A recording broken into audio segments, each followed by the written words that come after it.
All right, y'all. It's your realtor's favorite realtor. Back with another video. Proudly serving the Hampton Roads, VA area. If you could, hit the like button, hit the subscribe button, hit the bell so you get notified when I drop new videos. Today, we got a video that we're reacting to called The Car Loan Trap Explained by Grant Rudo. Y'all can check out his channel, check out his video, subscribe to him. Car loan trap. I'm a real estate agent. Talk about car loans, you talk about debt.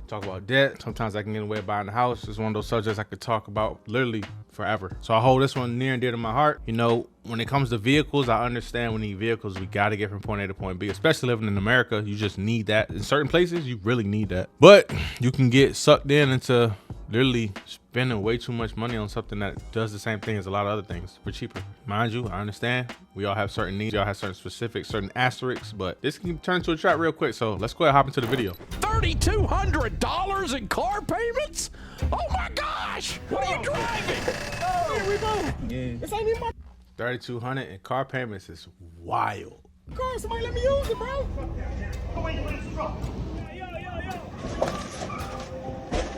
This is the crazy world of the American auto market. American auto loan debt is at an all-time high, now standing at $1.6 trillion.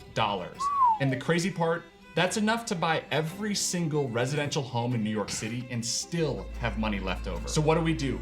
We've built a society that pretty much requires a car to live in, but cars are now more expensive than ever. Americans have always had a strange relationship with vehicles. They're not just a form of transportation to us. They are status symbols, freedom machines, and for most, a measure of success. Cars allow you to travel the country and explore everything America has to offer. And they've been a staple in our lives since the first car rolled off the line at Henry Ford's factory. Not only that, but we're trained from a young age that a cool car means that someone is doing well. If you see your neighbor pull up in a brand new Lamborghini, he must be doing something. This is very true, man. A car means more than transportation to most people. I'm a victim myself. I bought a 2022 Dodge Challenger Hellcat Red Eye. I crashed it. You know what I'm saying? I'm here in one piece, but I paid a pretty penny for it. You know, and I took out a loan, and hey, it was heavy, but I let it like work because I had the car. But hey, no judgment here. Right. But as financing and leasing options have become easier to get, that's starting to flip on its head a little bit. You see, the cars that used to provide us freedom and a journey through life are now turning into prisons of monthly payments, sometimes ruining people's lives off of a dumb decision they made just to look cool in front of some of their friends. But how did we get here? How could something so amazing turn into a trap for so many? And how did the car dealership industry turn into a loan dealership industry? To explain this further, let's break down what exactly happens when you show up at a dealership to purchase a brand new car. At the dealership, I've only purchased them. I've had a lot of cars. Now I think about it. Hold on, might as well do this. I had a 96 Dodge Neon, 98 Suburban, 1980 Camaro, 2021 Mazda Millennia, 2013 Nissan Altima, a 2003 Trailblazer, a 04 Tacoma, 2010 Corolla. I'm sure I'm forgetting some. Oh, the Hellcat. All right, so out of those 9 cars, I bought 2 of them from the dealership. Took 2 loans. That was the Altima, and that was the Altima and the, oh, I forgot I had a van too. The Altima, the van, and the Hellcat. 3 cars that I actually had to take loans out to get. And car loan payments, bro, if you've never had one, they can get annoying really, really fast, bro. Like, I'm literally paying to use something I have. And I'm paying for it well past when I actually consider it new anymore. So it can get nasty. there are 4 main characters. Number 1, you, the buyer. Number 2, the dealer. The guy sitting across from you at the desk trying to sell you on that new SUV you just have to have. Number 3, you have the manufacturer of the car. And finally, number 4, the most important player that hides in the shadows, the bank. This is who really runs the show in the background. And if you're not careful, they will all work together to pull the hood over your eyes and sign you up for a loan that will leave you holding the bag in 5 years. And truthfully, we've seen this before. Remember back in 2008 when realtors were selling homes to individuals that might not necessarily have been able to afford them, but the banks bent the rules just to write another mortgage. And then all of a sudden, the whole house of cards came falling down. Car sales are kind of the same way. You walk into the dealership and you're approached by a salesman. That guy's job is to get you to feel an emotion about a car, get you to fall in love with it, or think about how safe your kids will feel in the back seat, or how cool you'll look pulling up to dinner in that new convertible. The tactics are simple, but humans are pretty simple-minded. If you tell us we're going to look cooler, feel safer, or feel wealthier, we can be easily convinced. So once the salesman gets you on the hook, he takes you back to his desk to talk numbers. As we all know, this can be an annoying back and forth process where you tell the salesman how much you want to spend, they run to their manager in the back, they yap about basically nothing because they already know what their price is going to be. Then the salesman comes back to you, provides you the new numbers, and this goes on and on until you agree on a price. Now, if you're not paying cash, this is where the greatest trick comes into play, the monthly payment. For some reason, our simple little brains are only concerned about short-term pain, and we will do everything we can to avoid it. I'm 35 now. When I bought my first new car, I believe I was 22, 23, and I'm not gonna lie, I was simply focused on the monthly payment. Nobody looks at the big number, where the big number is the most important number on the page. They only look at the small number. How much can I pay every month? Stop being small-minded. Stop. This includes spreading out the cost of an item over a certain number of months to avoid paying the full amount today. This is the same thing as the buy now, pay later programs I mentioned in this video, but with a car, it can get even worse. Let me show you the car math that schools never teach you, but dealerships know completely by heart. A new car loses roughly 20% of its value in the first year, another 15% in year 2, and 10% more in year 3. Meanwhile, on an 84-month loan, you're only paying about 12% per year towards the amount you owe. The rest is all interest. This creates an equity gap that leaves most buyers owing $7,000 to $10,000 more than their car is worth by year 3, which is why nearly 1 in 4 trade-ins involve negative equity from the previous car. Basically, people are stuck in a debt spiral with no real way out. So let's look at an example. This is a 2025 BMW 3 Series that's listed for $50,000. If you were to put down 10%, which is pretty standard for auto loans, you would pay $5,000 today, which means your loan will be worth $45,000, which sounds somewhat reasonable. Your salesman will then suggest a 72-month loan, and assuming the 7.5% APR we're currently seeing in the market,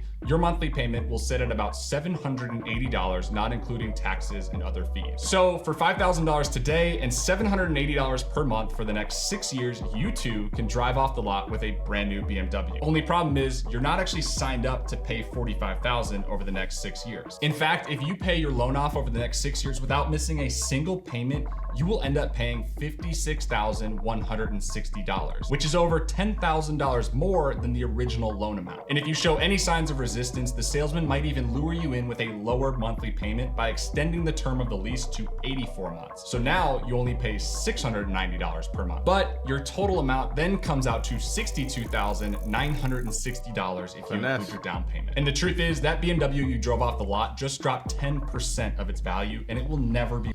So I treat cars like I treat houses now, man. First and foremost, I'm at the age now where I don't think I will ever buy a brand new car again. Well, if I, let's not lie here.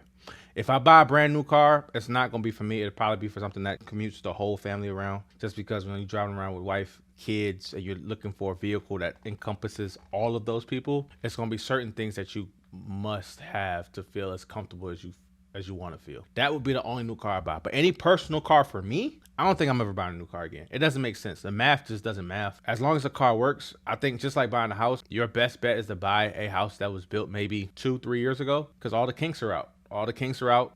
With cars, you've already experienced the value drop. You can benefit on that when you go to buy it. With houses, all the things that, tend to go wrong early in the process after buying a house, it happens within that 2-year period. So I would always make my personal recommendation is don't buy a car or a house unless 2-3 years has passed on it. Worth $62,000. You see, dealers have mastered the art of psychological manipulation, and they like to use 3 main tricks. The first is referred to as the 4-square method, where they will intentionally confuse you by juggling 4 variables at once: purchase price, down payment, monthly payment, and trade-in value, all designed to make you pay more and not really realize what's going on. They will write in big letters, scratch things out, flip the paper over, and write over previous numbers, pretty much just to wear you down and make you sign. The second trick they use is called the time pressure close, which is the art of making the deal you're being presented is only going to last for so long.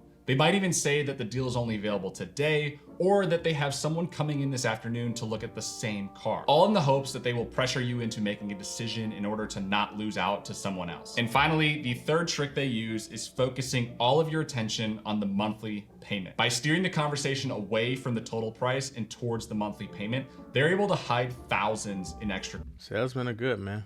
A good salesman is good. Trust me. Like, I used to sell solar for a living. I don't really consider myself a good salesman because I truly believed in solar. I just really kind of explain to people how it worked. But you have some people who are trained to sell anything, bro, and they can get good. For example, they can raise the price of the vehicle but lower the monthly payment by stretching the loan from 3 years to 6 years. By only focusing on the monthly payment, they're hoping that you don't realize that you just went from a 36-month payoff period to 72 months. All they want you to know is that your monthly payment went down by $100. So why do we do it?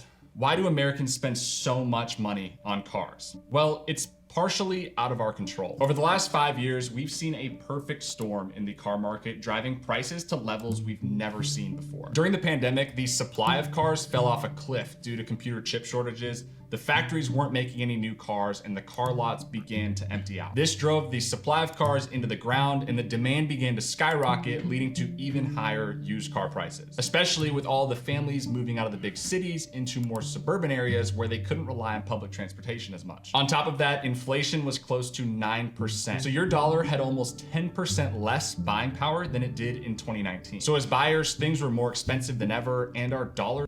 Inflation is killing us, bro. Things getting more expensive, our dollar not worth as much, and all these things we technically need or believe we need. I believe I need a car. I'm sitting here talking about why car loans are bad, but I solely believe I need a car. And if I don't have one, okay, now I'm a victim. Like, that's just kind of how it works. It's scary, but that's how it works. Could not keep up, leading us to where we are today. Spat out the other side of the pandemic with $1.6 trillion in auto. And a lot of people will argue and say, well, why don't you just buy a house cash? Bro, the world we living in, man, it's kind of difficult to gather that much cash at one point in time. Like, most people, I think I saw a statistic that most people don't have $1,000. Like, is it like a high percentage of Americans don't have $1,000 in the bank right now? Like, and car, like a new car, a decent new car is what?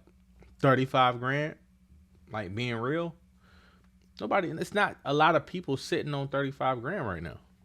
Loan debt. So what can we do to solve this? Well, if you're already in debt on a car, we first need to figure out how much debt you have on the car. So first, let's assess the damage. Going back to our BMW example earlier, let's pretend that we bought that BMW 3 Series in 2021 for $50,000, and now in 2025, we have paid off 3 years of that 84-month loan. In total, we paid the $5,000 deposit plus 36 months of payments at $690 or $24,840 total, meaning we still owe another $33,120 on the loan. We then head over to Kelley Blue Book to find the value of the car, and it looks like our 2021 BMW 3 Series is only worth about $28,000. We are now officially negative on our loan, or underwater as the industry calls it. We still have $33,120 left to pay, and if we sold the car today, we'd only get about $28,000, which means we are $5,120 underwater on our loan. Obviously not great, but we now know what we're working with. So what do we do now? The first solution you might turn to is refinancing. This is basically the act of selling your loan to a new bank that will provide you with new terms, potentially making your monthly payment less in the long run. More specifically, if your credit score has improved a lot since you opened the loan, or if interest rates have dropped significantly,